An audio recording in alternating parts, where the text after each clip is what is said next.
I never imagined that one day I would find myself standing in a courtroom facing the two people who had raised me, forced to defend my right to live my own life because my parents had decided that their son's mistakes should become my lifelong burden. My name is Natalie Carter. I am 26 years old.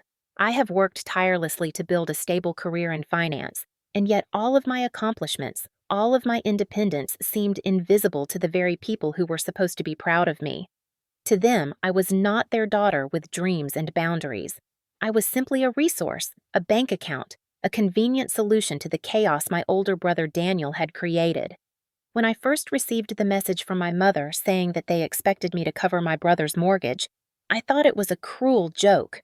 But it was not a joke. It was their plan. They had already arranged everything. They had placed my name on papers without my consent, and they were ready to watch me sacrifice my future so that Daniel could continue his life of reckless spending and irresponsible choices. I said no. I said it firmly with every ounce of courage I had because I believed that no one, not even my own parents, had the right to enslave me financially for someone else's failures. That single word, no, ignited a storm that I could never have predicted. They called me heartless. They told me I had betrayed my family. They gathered relatives to shame me. They painted me as selfish and cold. And when their pressure, their tears, their anger failed to bend me, they did something that still makes my chest tighten in disbelief. They sued me. My parents, Thomas and Linda Carter, dragged their own daughter into court, demanding $350,000 from me as repayment for raising me as punishment for refusing to bend under their toxic sense of duty.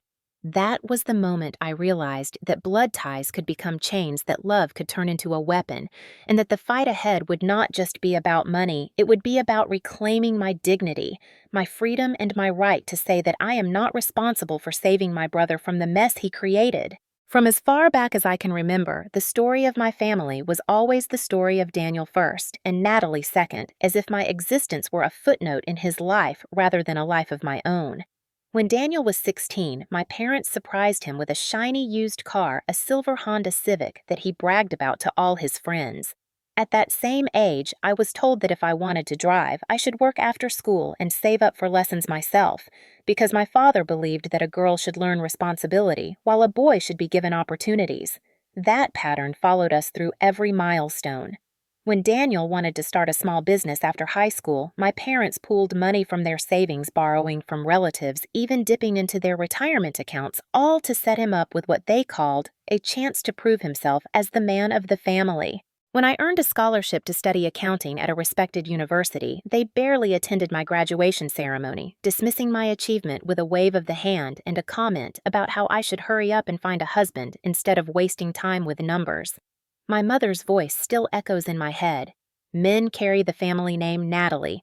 Women are meant to support, not compete. It did not matter that Daniel's ventures failed one after another, each leaving behind debts, unpaid bills, and apologies he never meant. Each failure was reframed as bad luck or unfair circumstances, excuses that allowed him to remain the golden child. Meanwhile, every step I took on my own was ignored, every sacrifice I made for stability dismissed. When I helped with groceries during college, it was expected. When I sent money home during my first job, it was unmentioned. When Daniel showed up with new clothes or gadgets, my parents would smile proudly, calling him ambitious. I learned quickly that in their eyes, my worth was not measured by my achievements or my independence, but by how much I could serve their chosen son. This favoritism seeped into every holiday, every dinner, every conversation. At Thanksgiving, when I mentioned being promoted at work, my father turned the subject back to Daniel's next big idea, even though none of his last ideas had survived. At Christmas, my mother gave me practical gifts, socks, kitchenware, while Daniel received electronics and expensive watches. I could feel the imbalance in every gesture, a constant reminder that I was not the priority, that my existence in the family was framed as a safety net for the brother who never learned to stand on his own. By the time I was 26, I had already grown used to being overlooked, but nothing could have prepared me for the day my parents revealed that I was expected not only to support Daniel emotionally, but to shoulder his financial future. The favoritism that once felt like a series of small cuts was about to become a wound deep enough to sever the very bond between us. The breaking point came on a gray Sunday afternoon, the kind of day when you expect nothing more dramatic than a family dinner, but for me, it became the moment when the foundation of everything I thought I knew about loyalty and love collapsed. My mother called me, her voice unusually cheerful, asking me to come home because they had something important to share. I drove over expecting maybe news about retirement plans or even something about health. But when I walked into the living room, I saw Daniel already sitting there looking smug, and my father standing beside him with a stack of papers on the coffee table. "Natalie." My father began his tone matter-of-fact, as if he were announcing the weather. "Your brother has finally gotten the chance to buy a proper home for his family. A 3-bedroom in a nice neighborhood, good school, stable value. $450,000 a real investment." At first, I thought he was just bragging about Daniel's latest scheme, but then he pushed the papers toward me, his expression firm. "We need you to help with the mortgage," he said. My heart sank instantly. I glanced at the paperwork and froze when I saw my own name printed in neat type under co-borrower. My voice cracked as I asked, "What is this? Why is my name here?" My mother reached for my hand, her eyes soft but manipulative. "Darling, it is just practical. You are the one with steady income, no husband, no children. You can manage the payments. Daniel has had bad luck, but he deserves a fresh start. Think of his little ones. Think of family," my father added sharply. "The bank needed assurance. With your salary, the approval went through. This house means stability for Daniel. It is $450,000, Natalie. Do you want your brother and his children homeless?" The room spun. They had already signed, already submitted documents that tied me to nearly $500,000 of debt I never agreed to. The betrayal cut so deep I could barely breathe. "You did this without asking me," I whispered, trembling with anger. Daniel smirked, shrugging as if it were the most natural thing in the world. "Come on, Nat, you make good money. It is not like you need it all for yourself." "We are family. You owe us." The word "owe" echoed in my skull. I thought of the years of sacrifices I had made, the money I had sent home, the times I had gone without, so they could have more. And now they wanted to chain me to a $450,000 house that was not mine for a man who had failed over and over and learned nothing. I stood up, my legs shaking, and said the one word that would ignite the firestorm: no. My father's face hardened instantly. My mother gasped as if I had slapped her. Daniel cursed under his breath. That living room, once the center of every childhood memory I had, became a battlefield. My refusal was not just a rejection of their plan.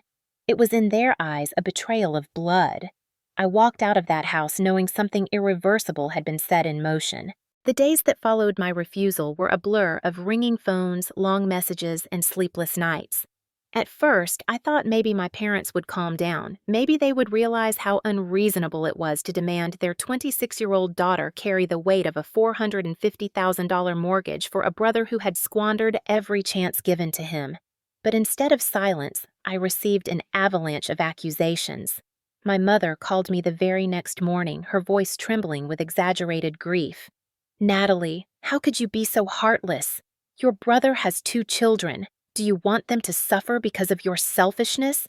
When I tried to explain that I could not legally or financially take on such a burden, she cut me off with sharp words. "We gave you life. We raised you. We sacrificed for you. And this is how you repay us." I hung up, shaking my chest tight with anger and guilt battling inside me. Then came my father's call, not pleading but commanding. "You are part of this family whether you like it or not. As long as you carry our name, you carry our responsibilities. Stop acting like some independent queen. You are still our daughter, and you will do as we say." His tone was so cold, so final, it made me realize he no longer saw me as a person with rights, only as a tool. And as if that was not enough, within hours, my phone began to light up with messages from cousins, uncles, and aunts, each one parroting the same script. Family comes first. A good daughter honors her parents. Daniel needs you and you are abandoning him. One cousin even wrote, "You make more money than all of us. What is $450,000 to you? Stop being greedy." They spoke as if I had piles of cash sitting unused, as if my years of hard work were simply there to erase Daniel's irresponsibility. The isolation was crushing. Every group chat I was part of seemed to turn against me. Photos of Daniel's children appeared with captions like, "Do this for them." It was emotional blackmail wrapped in innocence, and it made me feel sick. Daniel himself tried a different tactic. He showed up at my apartment one evening, standing in the hallway with a hangdog expression. "Nat," he said softly, "I know things have been rough. I made mistakes, but I am trying to do better. This house is my chance to start fresh. Don't let the kids pay for my failures. Please, just this once, help me." For a moment, I almost felt the tug of sympathy. But then, I remembered the vacations he had taken last year, the new phone he had flaunted while I was still paying off my student loans, the countless times he had promised to pay me back and never did. His words were smoke, and behind his pleading eyes was the same entitlement I had seen my whole life. "Daniel," I said, my voice low, "I will not be your safety net anymore." His face twisted instantly, the mask of humility falling away. "You think you are better than me, don't you? Just because you crunch numbers and make a decent salary, you think you can look down on your own brother. You owe me, Natalie. Without Mom and Dad supporting you, you would be nothing." He stormed off, slamming the door behind him, leaving me trembling but resolute. The pressure did not stop there. My mother began to leave voicemails late at night, crying into the receiver. "Every family needs sacrifice. If you do not step up, we will lose everything. How can you live with yourself if your brother's children are thrown into the street?" My father left one final message that chilled me to the bone. "If you refuse this, Natalie, you are no daughter of mine. Do not bother coming to Thanksgiving. Do not bother calling us. You will be dead to us." Those words sank into my chest like knives. To be disowned for simply refusing to carry another person's debt for daring to protect my own future was a pain I cannot fully describe. Friends told me to stay strong, that I was right, but it is difficult to fight an entire family alone. Every text, every voicemail, every glare from relatives when I tried to visit felt like a weight pressing down, trying to break me. And yet somewhere beneath the guilt and fear, a small flame of defiance grew stronger. For years, I had been the overlooked daughter, the one expected to endure silently. Now I was standing in the way of their plan, and they were furious because for the first time in my life I was not bending. What I did not realize then was that their fury was only beginning, and the lengths they would go to crush me would drag me into a battle far beyond family arguments. They were preparing to turn blood into a weapon, and I was about to learn just how ruthless my own parents could be. The envelope arrived on a Thursday morning, tucked neatly into my mailbox as if it were any ordinary piece of correspondence, but the weight of it in my hands told me everything was about to change.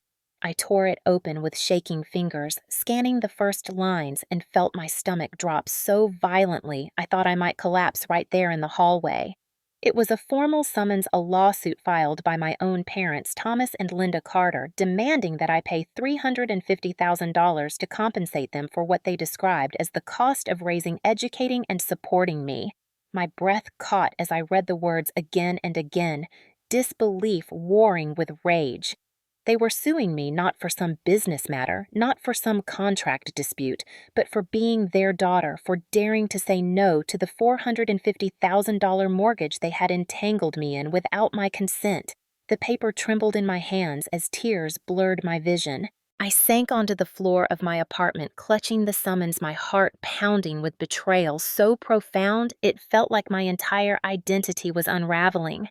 My parents had not only abandoned me emotionally, they were now weaponizing the law against me, twisting the very system meant to protect people into a tool of punishment. For hours, I sat there numb, staring at the walls, wondering how far they were willing to go, whether blood ties meant nothing at all. When I finally found the strength to call someone, my hands moved almost instinctively to the number I trusted most, my grandmother, Helen. At 84 years old, she was frail in body but sharp in mind. A woman who had lived through war, recession, and the slow unraveling of traditions. When she answered, her voice cracked with concern the moment she heard mine. I read her the summons aloud, each word feeling like poison. and when I finished, there was a long silence on the other end. Then she said firmly, "Natalie, this is not love. This is control. They are punishing you for refusing to be their servant. You have every right to stand up for yourself." I broke down then, sobbing into the phone, confessing how tired I was, how guilty I felt, how alone. She listened patiently, then said something that would carry me through the darkest weeks ahead. "You are not alone. You have me, and you have the truth. And the truth is on your side." The next day I drove to see her, the lawsuit still burning in my bag. Sitting in her small kitchen, the smell of chamomile tea drifting between us, she reached across the table and squeezed my hand. Her eyes, faded but still fierce, locked on mine. I grew up in a time when daughters were told their worth was in how well they served their brothers. I accepted it then because I did not know better. But I see you now, and I will not let them destroy you with that same poison. This fight is not just about money, Natalie. It is about breaking the chains of an old lie. Her words settled into me like steel. For the first time in weeks, I felt the stirrings of strength, of something unbreakable. But I also knew I could not face this battle alone. I needed help.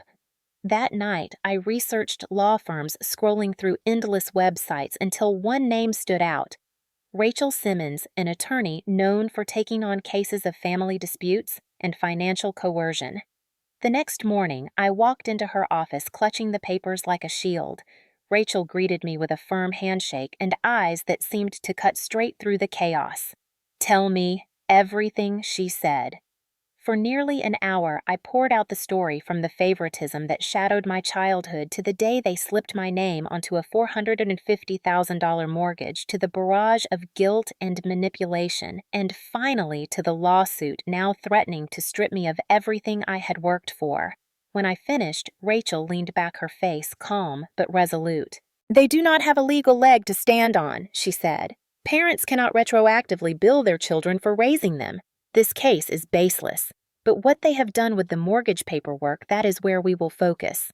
If they added your name without your informed consent, we are looking at fraud. We can not only defend you, we can turn this case back on them." My chest tightened with a mix of fear and relief.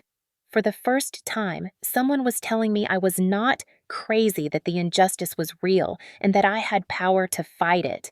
Rachel slid the papers back across the desk, her expression sharp.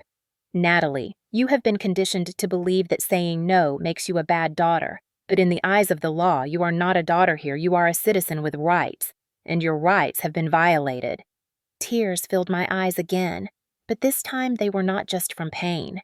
They were from the sudden realization that maybe, just maybe, I could win. When I left her office that day, the city streets buzzing around me, I felt the first spark of defiance grow into a flame. My parents had declared war, but I had found my ally, my weapon, and my resolve. The battle ahead would be brutal, but I was no longer walking into it alone. The courthouse smelled faintly of polished wood and disinfectant, a sterile place where families usually gathered to resolve estates or divorces, not to watch parents battle their own daughter. But there I was, clutching my notes and trying to keep my legs from shaking as I followed Rachel into the courtroom. Rows of benches filled quickly, not with strangers, but with relatives, cousins, uncles, and aunts, who had all been summoned by my parents to witness my so-called betrayal. I could feel their eyes on me, cold and condemning, as if I had already been judged guilty for daring to defy the family script. At the front, my father sat tall in his suit, his jaw clenched with self-righteousness, while my mother dabbed at her eyes with a handkerchief, the picture of wounded maternal sacrifice. Beside them, Daniel slouched, avoiding my gaze, but I caught the faint smirk tugging at his lips, as if he already saw victory written in the air. When the judge entered, everyone rose and I swallowed hard, forcing myself to breathe. The proceedings began with my parents' lawyer painting a picture of me as an ungrateful child. "Your Honor," he said smoothly, "Thomas and Linda Carter devoted decades of their lives to raising their daughter Natalie, providing for her education, housing, food, and care. They sacrificed their own comfort to ensure her success, and now when their son Daniel faces hardship, Natalie refuses to contribute. We seek fair compensation of $350,000, a modest reflection of what was invested in her upbringing." His words dripped with manipulation, and I felt heat rising in my face, but Rachel placed a calming hand on my arm, urging me to wait. My father then stood, his voice booming. I worked 2 jobs to feed that girl. I gave her everything, and what has she given in return? Nothing but disrespect. She thinks because she has a fancy job, she is better than her family. But family is obligation, not choice. And if she refuses her duty, then let the court compel her. My mother followed, tears streaming as she wailed. She would let her brother and his children lose their home. What kind of daughter turns her back like that? Gasps and murmurs rippled through the benches, and I felt the weight of 100 condemning stares. Then Rachel rose, her presence calm, but commanding. Your Honor, she began, her voice cutting through the noise. What we are witnessing is not a matter of fairness, but a matter of coercion. My client is being punished for asserting her right to live free of debts she did not create. Let us be clear, parents cannot retroactively charge their children for raising them. That is the duty of parenthood, not a debt to be collected decades later. She walked to the evidence table and lifted a stack of documents. But more alarming is this. Natalie Carter's name was added as co-borrower on a $450,000 mortgage without her informed consent. We have bank records, email correspondences, and witness testimony showing that Thomas and Linda Carter submitted her financial information to secure the loan, forging her role in a contract she never agreed to. This is not parental sacrifice. This is fraud. The room erupted in whispers. My father leapt to his feet, shouting, "Lies!" She knew she agreed, but the judge banged the gavel for silence. Rachel pressed on, her eyes flashing. Furthermore, we present records of Daniel Carter's spending over the past year. Despite claiming financial hardship, he purchased luxury items, took vacations, and repeatedly withdrew cash for entertainment. This is not a man struggling to survive. This is a man shielded from accountability by parents willing to weaponize their daughter's stability. She laid out photos, receipts, and bank statements, each one a nail in the coffin of their narrative. My mother shook her head violently, whispering prayers, while my father's face grew red with fury. Then, as if the universe itself demanded balance, a frail voice rose from the benches. Your Honor, may I speak? It was my grandmother, Helen Morris, 84 years old, rising slowly with the help of her cane. The judge hesitated but nodded. She stepped forward, her voice trembling but clear. I am the mother of Linda and the grandmother of Natalie. I have watched this family all my life. I was raised in a world that told me sons were everything and daughters were meant to serve. I believed it once. I even taught it to my own children, and now I see the damage it has done. My granddaughter is not property. She is not a servant to her brother. She has worked, sacrificed, and given without thanks, and now you would destroy her for refusing to give more. That is not justice. That is cruelty. Her words silenced the room. Even the relatives who had glared at me now shifted uncomfortably, confronted by a truth too raw to ignore. Tears welled in my eyes as I watched her straighten her shoulders, fragile but unyielding. If you punish her for saying no, then you punish every woman who has ever been told her worth is less than a man's. I beg you, do not let this lie continue. The judge leaned forward, studying her, then turned his gaze on my parents. I have heard enough. This case is not about debts owed. It is about exploitation. Thomas and Linda Carter, you attempted to coerce your daughter into assuming liability for a $450,000 mortgage she never agreed to. You then compounded this with a frivolous lawsuit demanding $350,000 in so-called repayment. This court will not stand for such abuse. My father tried to protest, his voice cracking, but the judge raised his hand. Silence. The case is dismissed. Furthermore, I recommend an investigation into the fraudulent use of Natalie Carter's financial information in obtaining the mortgage. This is a serious violation. The gavel struck once final and resonant, and in that moment the air seemed to shift. My parents' faces drained of color. Daniel slumped as if the weight of reality had finally pressed down, and the relatives who had come to watch my humiliation now whispered among themselves, no longer certain who was right or wrong. I stood frozen, my heart pounding, tears streaming down my cheeks, not from defeat, but from the stunning, overwhelming relief of vindication. Rachel squeezed my shoulder, whispering, "You did it." And as my grandmother took my hand, her fragile fingers curling around mine, I realized she had done it too. She had given me not just support, but validation, the breaking of a generational chain. For the first time in my life, I felt free. The echo of the gavel still reverberated in my chest as the judge left the bench, leaving behind a silence heavier than any words could carry. I turned to see my parents, the once unshakable pillars of authority in my life, sitting stunned and diminished, their faces pale as the reality of defeat settled over them. For years, they had carried themselves with the certainty of righteousness, convinced that family loyalty would always shield them from accountability. But now stripped bare in a courtroom, they looked small, exposed, and powerless. Daniel sat beside them, his head in his hands, mumbling curses under his breath. For a fleeting moment, I almost pitied him, but then I remembered the smug grin he had worn when he thought I was trapped, the arrogance of believing his failures were mine to absorb. That pity turned to steel in my spine.